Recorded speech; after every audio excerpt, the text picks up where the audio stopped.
the nature of suffering. They understand what is suffering. So in our case, we need to think, well, there's this about the different types of suffering. There's the suffering of suffering.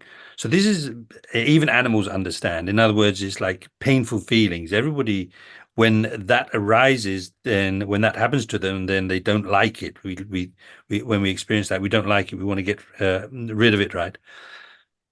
But then there's another kind of suffering, which we call the suffering of change, which refers to the happiness that we experience in cyclic existence, which isn't real happiness, but we think is real happiness. So, in other words, we don't know that kind of the happiness of samsara is actually in the nature of suffering.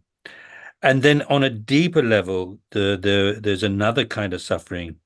And this involves understanding that even our contaminated appropriated aggregates themselves are in the nature of suffering.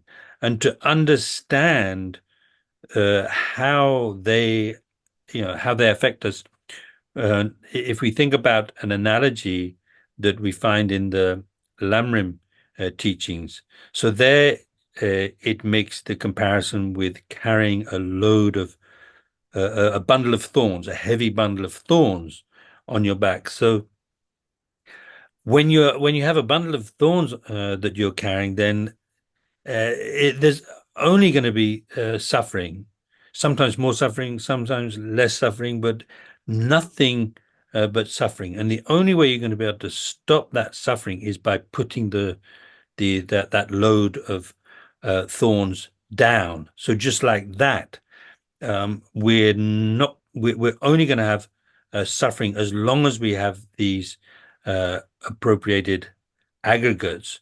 And the only way to become completely free of suffering is by getting rid of those aggregates.